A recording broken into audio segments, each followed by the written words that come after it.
when Sherlock Holmes said his method was founded on the observation of trifles, he wasn't talking about dessert. Surely he was referring to the Krypton Factor and the skills required for tests like this.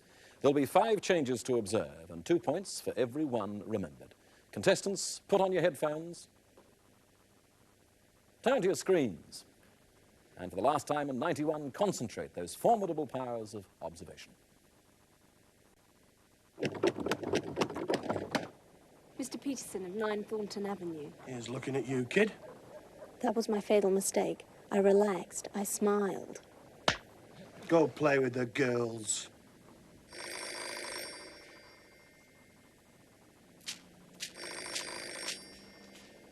I bet you gave him a smart reply, auntie.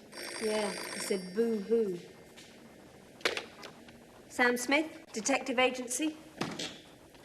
No, we don't serve writs anymore. Maybe I'm just not cut out for this line of work. Do you have a water pistol back?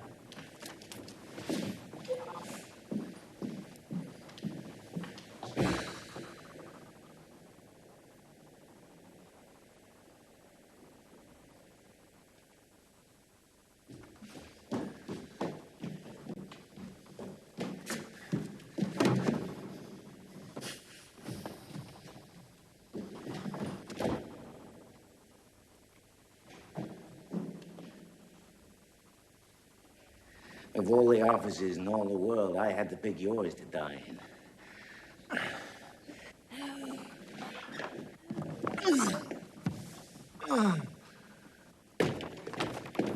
Hold it right there.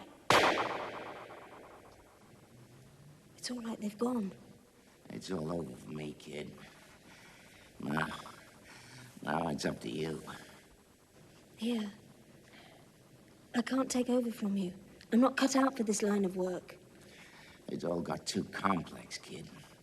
I've lost track of what's right and wrong. It ain't a man's job anymore. It isn't a woman's either. When in doubt, have a man come through the door carrying a gun. Isn't that what Raymond Chandler said? That's not my style. There are other ways. Now it's the woman's turn. It's up to you now. No. No. Sam! Sam! I want my water pistol back. I just want my water pistol back. What? You can't go to sleep here. Can you have my water pistol back? No, it's just got one more little job to do. Here's looking at you, kid. Mr. Johnson, by the authority vested in me by the county court, I hereby serve you with this notice. Go play with the boys.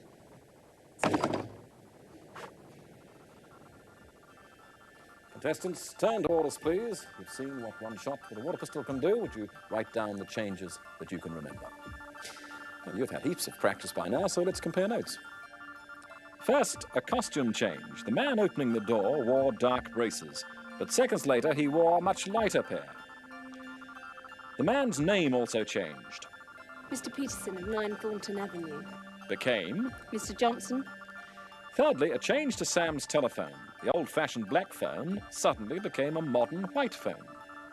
Change number 4. When Sam mopped Sam Spade's brow, she used a white handkerchief, but during the scene it became a black one. And finally, a subtle change to Sam Smith's appearance. In the last scene, a Maltese cross appeared on her left lapel. So to the finalists' observations and their points for the round. Steve spotted 2 differences to score 4. Trevor spotted 2 differences to score 4. Jeff spotted 1 difference to score 2. And Douglas spotted 2 differences to score 4. So we add those points to the scoreboard and we see that after round 2, the leader with a Krypton Factor of 14 is still Trevor Kitson. And in just a moment, another real test of the intelligence.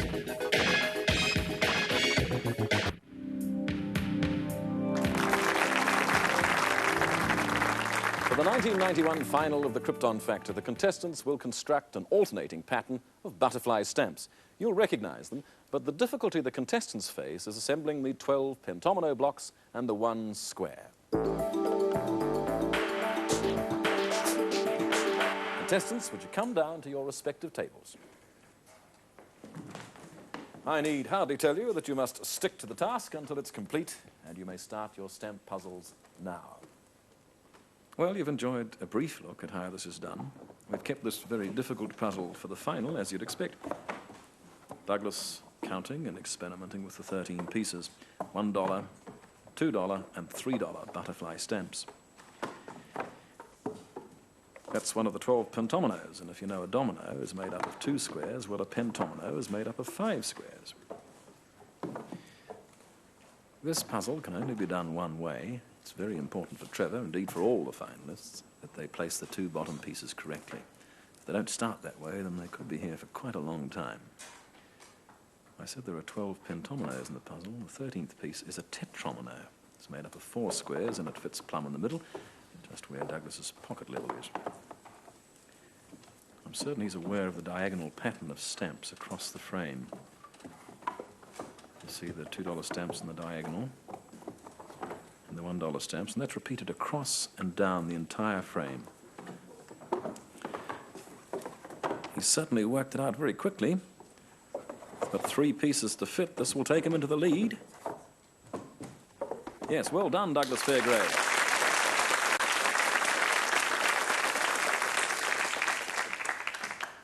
There are still quite a few pentominoes lying around that have not yet found a home.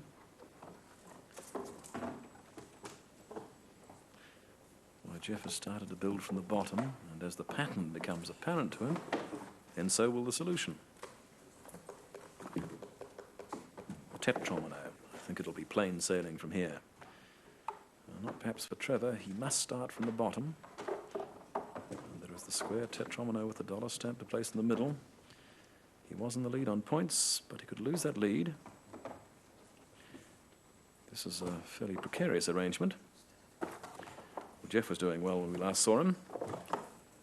No problem. 6 points, Jeff Waiter.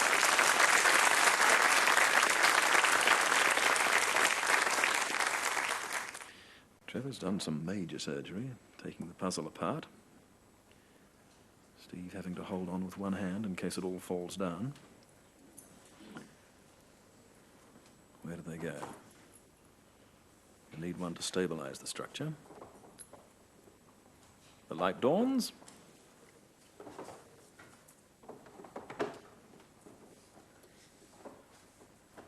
Four points.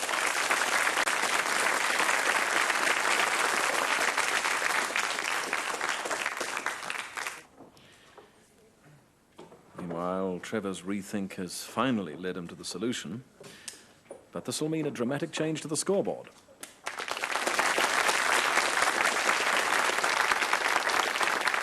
Douglas Fairgrave pulling out all the stops, or perhaps I should say putting in all the butterflies, just when he desperately needed the points. Let's look at the scoreboard. Steve scored 4, Trevor scored 2, Jeff scored 6, and Douglas scored the possible 10. So after round 3, we have a new leader with a Krypton Factor of 18, Douglas Fairgrave.